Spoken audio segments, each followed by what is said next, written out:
Presidency that we are not supposed to have a say it in the public. Do you feel embarrassed about that? I don't have to, because there were other voices now in the social media, not only that. So I didn't even have to reply to anything. Other people have spoken on my behalf.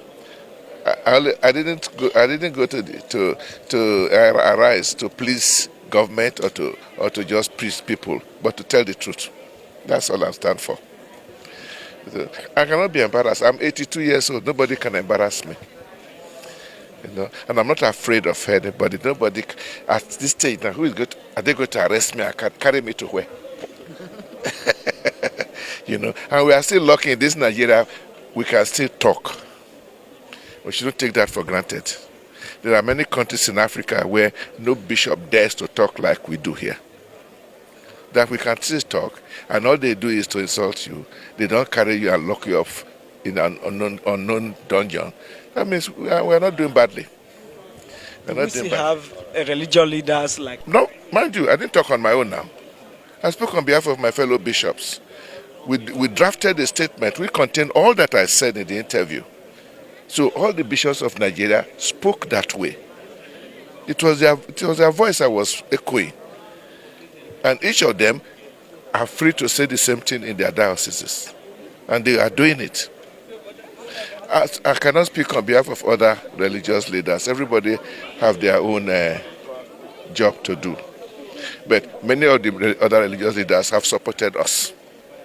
I cannot start telling all those who have been phoning us and say, yes, what we said represents what everybody else, what they themselves do. Non-Catholic leaders, Muslim leaders, they have all spoken.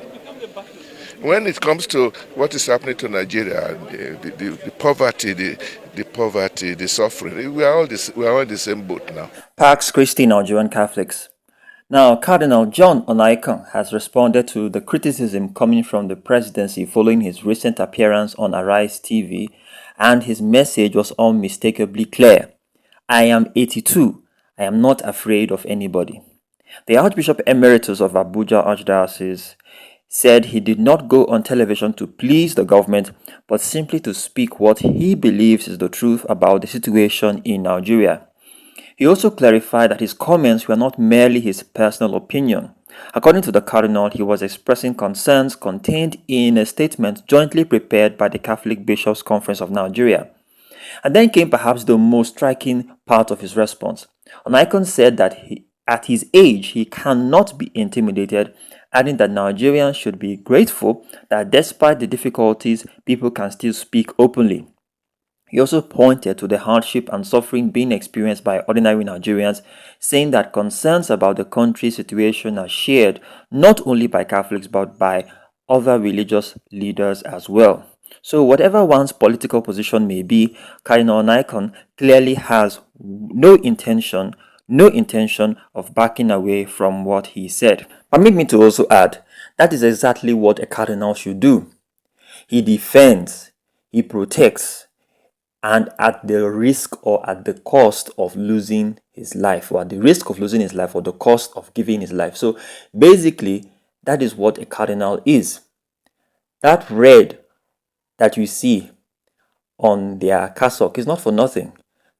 Their skull cap being red in color is exactly because they are willing to defend and protect the church's values even at the expense of their lives.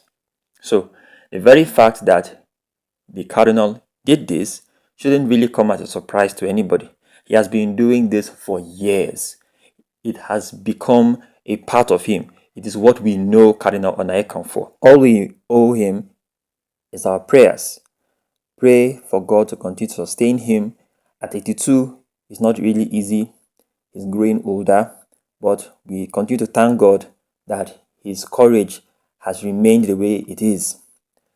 It is not easy, okay, to defend the truth as he does. So let us continue to pray for him, that the Lord will continue to strengthen him, and let us pray for the government of Nigeria, that they will hear the voice of the cardinal, they will hear the voice of our bishops, and do the needful.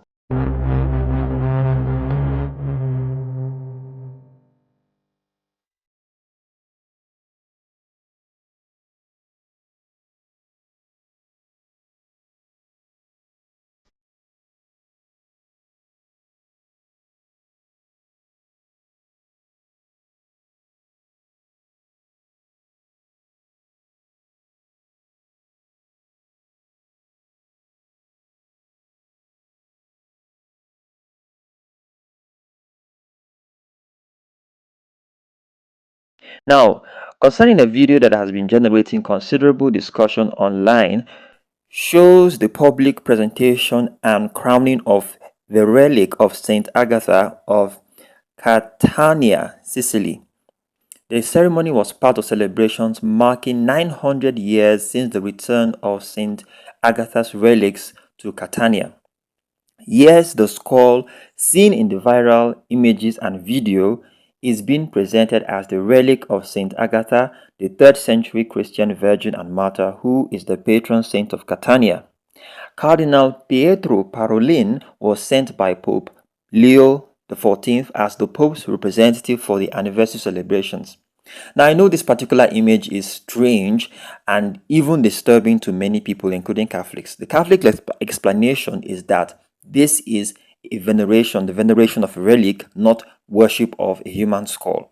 The relic is honored because of the person it belonged to and because of our witness to Christ. But personally, I think Catholics should also be honest enough to acknowledge why many people watching that video find the practice difficult to understand. We don't have to pretend that something looks normal to everyone simply because it is part of our tradition. And perhaps that is a conversation worth having, not to attack Catholicism, but to ask whether every traditional practice necessarily needs to be defended without question. So yes, it has been part of the history. 900 years is a long time. This practice had been going on for almost a millennia. Okay. But because we're in 2026, we have our phones, we have our cameras, we are seeing this now on television and we're like, is this what they were doing? So I understand why a lot of people are like very surprised, pretty shocked that this is happening. And I get it. Put yourself in the position of people who are not Catholics. If you see this thing, you are going to be freaked out. Trust me. Okay? I was a bit freaked out too, right? But this is a 900-year-old practice. And just because we have televisions and our phones and social media doesn't change the practice of the church.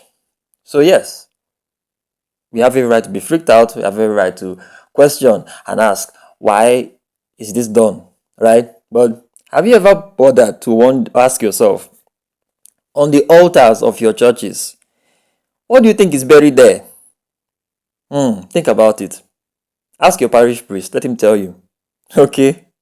Thank you immensely for watching, and I'll talk to you soon. God bless you.